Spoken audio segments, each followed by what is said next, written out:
Hello friends, how are you? Myself Divas Joshi. I welcome you all in my YouTube channel. Friends, I hope that you must be watching and loving the videos which I have already posted and which are live in YouTube. So friends, if you like those videos, then it is my request to kindly like and share the videos and do subscribe the channel.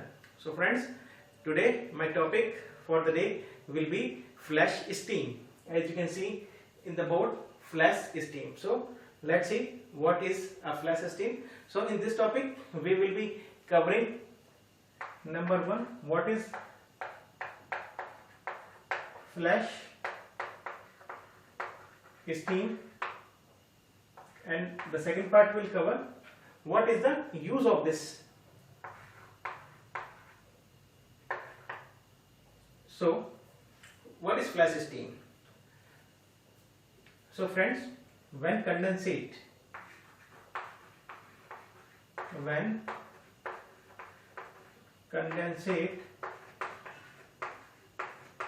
at high pressure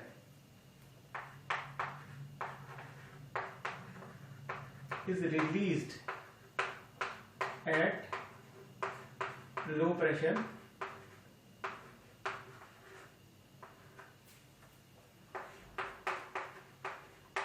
flash steam is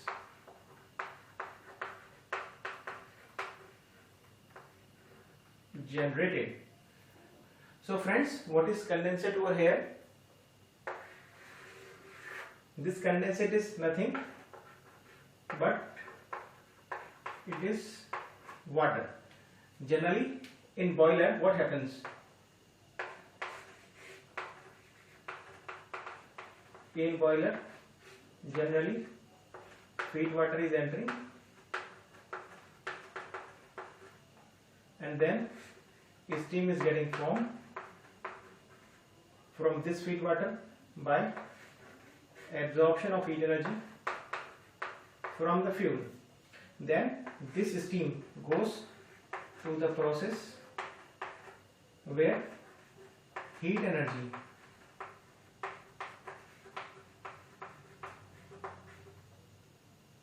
of steam is used in the process and it is converted to condensate, which is nothing but liquid form. From here it will again go back and will be used as feed water to the boiler. So now I think this must be pretty much clear to you what is condensate. So now as you can see here that the condensate which is in liquid form, this condensate and this steam will be at same pressure. So it is obvious that the pressure of this steam will be greater than the pressure of feed water. So I will say the condensate, since it is a part of this steam feed water system, so this condensate will also be at the same pressure at which the steam is generated if there is no loss in the pressure subsequently in the process. It all depends upon the process. So in any of the case, the condensate in the liquid form will generally be at some higher temperature. Now we will see how this flash steam is getting formed. Suppose you have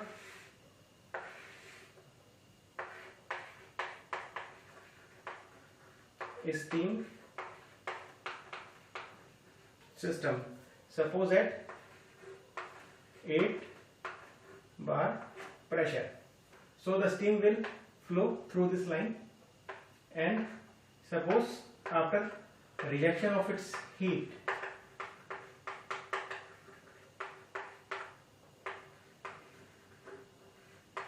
in the process,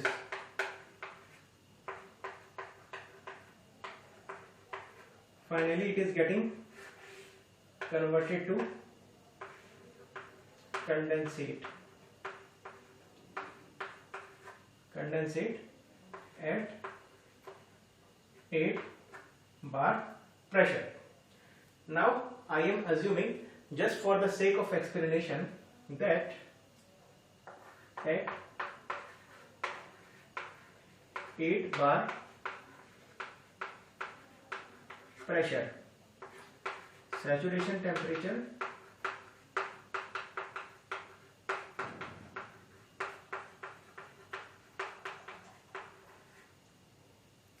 is equal to 170 degrees centigrade. Now what is the significance of this saturation temperature?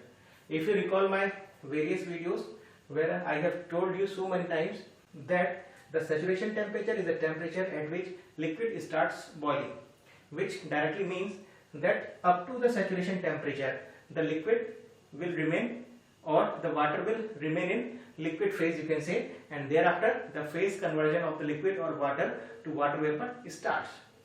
So now it is very much clear that here the temperature of the condensate can vary from 0 degree to 170 degree centigrade, because 0 degree is the temperature where there is no enthalpy or the heat energy present in the water, and corresponding to the saturation temperature 170 degree centigrade is the maximum temperature that is possible if I am assuming that corresponding to 8 bar pressure saturation temperature is 170 degree centigrade.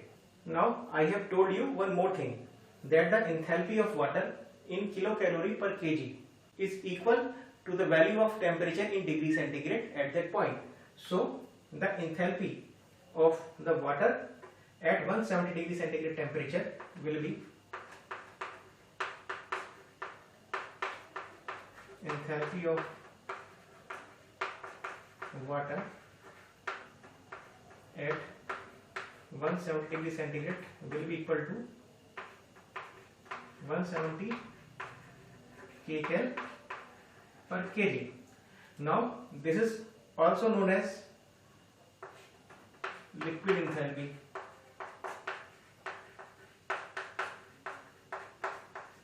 Because this much is the energy that is available with liquid phase, so it is also called as liquid enthalpy, and it is also called as sensible heat. So you can call the liquid enthalpy by various names: sensible heat, enthalpy of water at saturation temperature. So you just need to get the concept, which is more important. Now suppose this is a condensate vessel where the condensate has been filled. Now we need to release this condensate to the atmosphere, which I am assuming to be at pressure of 1 atm, which is standard atmospheric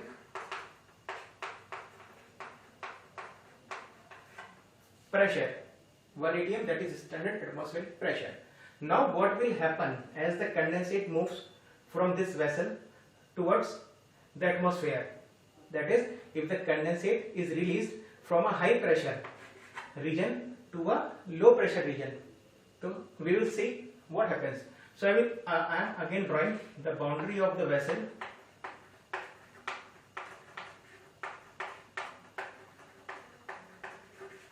This is boundary of this vessel. Here, this side I will assume this side as A and this side as B. This side we have condensate at 170 degree centigrade temperature.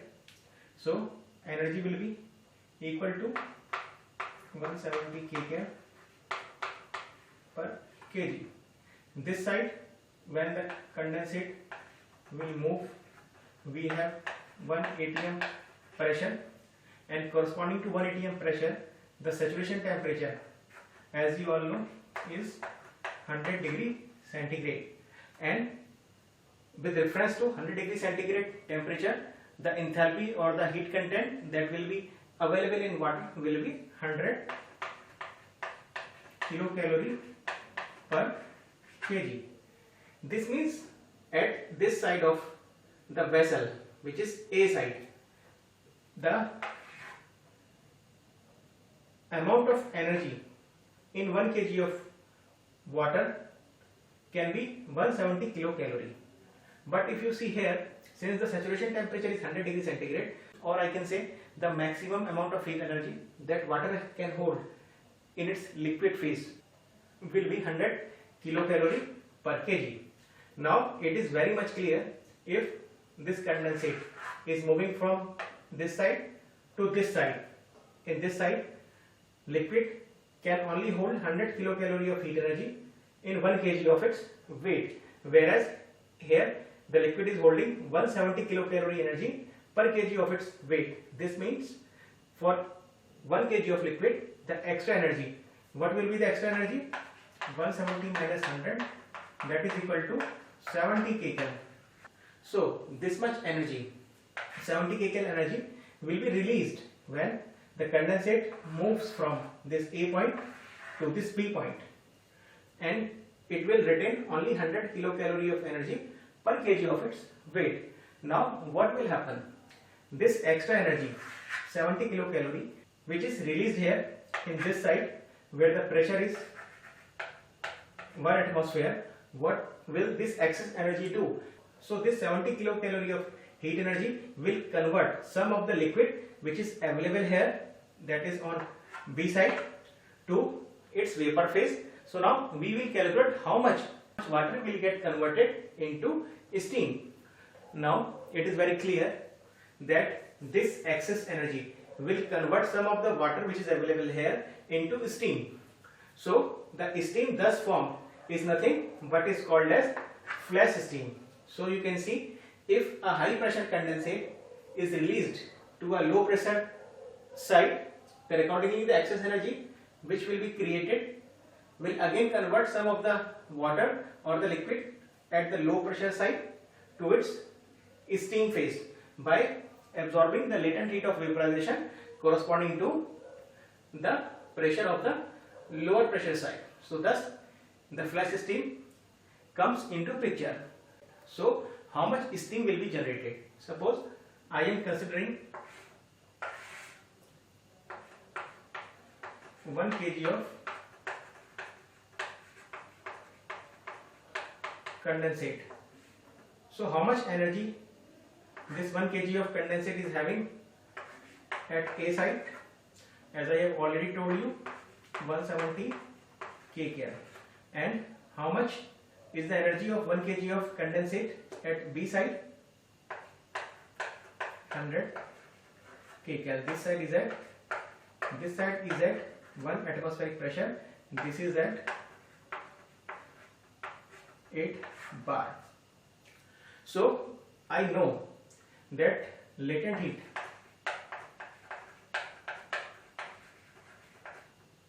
at 1 atm pressure is what? 540 kcal per kg, as I have already told you. So what this means? This means that when you supply 540 kcal heat energy, how much steam is formed?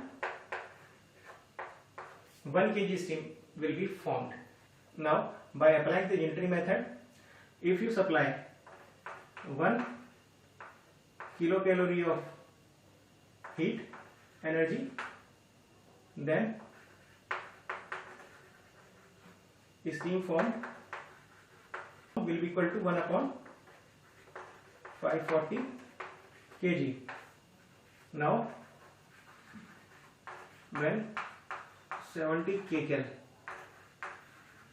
heat energy supplied, then steam formed will be equal to 70 divided by 540. This much kg of steam will be formed out of 1 kg. Since we are using 1 kg of condensate, so this is generally multiplied by 100 to get the flash steam value in percentage. Here I have considered a specific scenario where I am having condensate at 8 bar pressure, and accordingly I have assumed the saturation temperature as 170 degrees centigrade. Now if you have a close look again here, so you can say that it is possible that this condensate might be at some lower temperature less than 170 degrees centigrade, because it is the maximum temperature the liquid can attain being in liquid phase corresponding to 8 bar atmospheric pressure. The flash steam is forming only because the excess energy that need to be released here. So whenever there is some temperature difference, accordingly there will be difference in enthalpy, so excess energy will be released. Suppose if the condensate here was available at 100 degree centigrade temperature, then in that case no flash steam will be generated because no excess heat energy will be released. Now I will talk about a general system where this is the high pressure side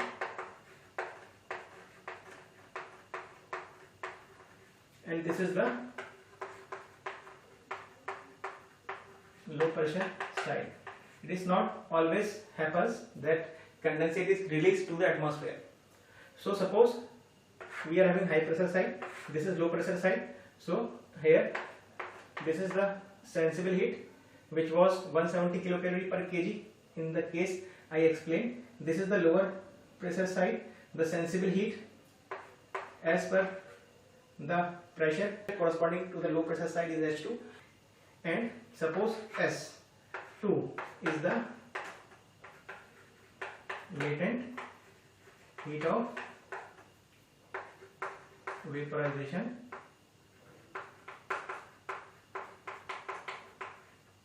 corresponding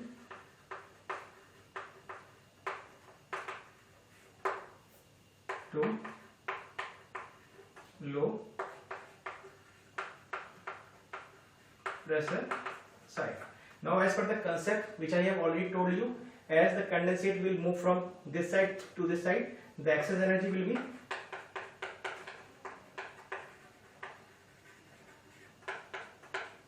H1 minus H2, that will be in kcal per kg. Now I need to calculate how much steam is getting formed. Since S2 is the latent heat in kcal per kg, then using the same unitary method, for 1 kg of steam formation at this pressure we require S2 kcal of heat energy. So when you supply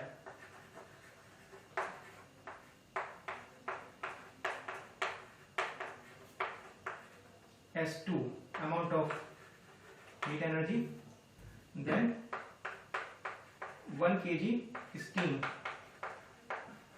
at this pressure, whatever be the low pressure side, will be formed. So when you supply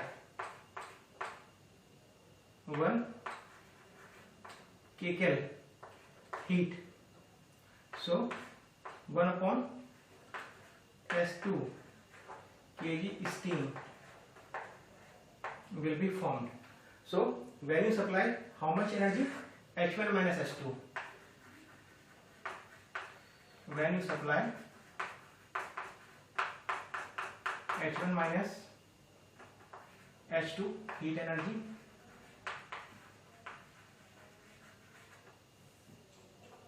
so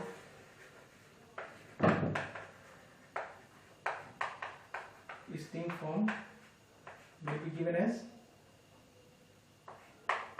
H1 minus H2 divided by S2. Since we have calculated for 1 kg steam, so generally we will multiply this thing by 100 to get the value in percentage terms. So now the formula is very much clear. The flash steam generated will be equal to H1 minus H2 upon S2, where H1 is the sensible heat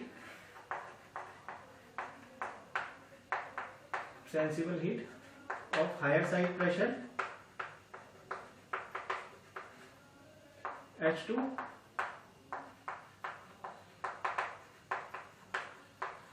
sensible heat lower side, and S2 is latent heat of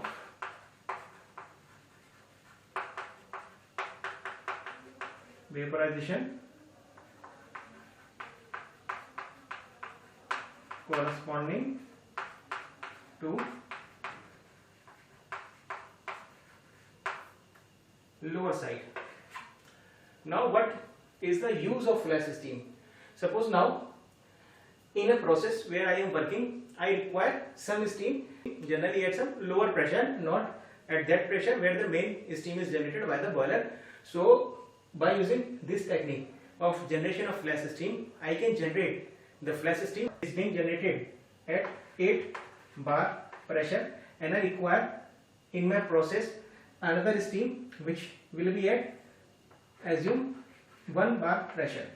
So what I can do, I can generate flash steam at 1 bar pressure, just I have explained you. So this saves our lot of energy. You can also say that it is basically a kind of a energy recovery system or the waste energy recovery system. So basically what you are doing, you are using the flash steam for accomplishing your purpose of generation of steam at low pressure. So this is the use of flash steam, or you can also use this low pressure steam for direct heating or for any other purpose as per your design and as per your process which you are involved in. So friends, I hope this concept of flash steam is clear to you in detail. So friends, this is all for the day. This is the end of my today's presentation. I will request you, if you find this video useful and if your concepts regarding this flash steam and how we are deriving the formula are clear, then kindly like and share the videos to your friends as much as you can. Friends, one thing more I want to tell you. If you go in the Bureau of Energy Efficiency guidebook, you will find directly the formula which is given as, because it is generally converted into percentage. So you will be directly getting the formula as this much, and you will not able to realize how this is coming. But if you follow my concepts, if you follow my procedure, then I can assure you, not even in this case, if you follow my concepts and you go through all my videos right from start to end, then in no case you will be able to remember any of the formulas except the few fundamental formulas that everyone needs to remember. It is nothing but concept, as you can see. First of all, remove this thing from your mind that you have to cram the formulas, because no formula is required except some of the basic fundamental formulas like Q is equal to M into S into delta T, which is the backbone of the entire concept of heat and this chapters and this exam in particular. So I will request you to watch my videos from start and till end, and you never miss any of the component. Then I can assure you, I can guarantee you, you need not to remember any of the formula. You will just have your basics as strong as you have never had. This is all for the day. Bye bye, and take very good care of yourselves.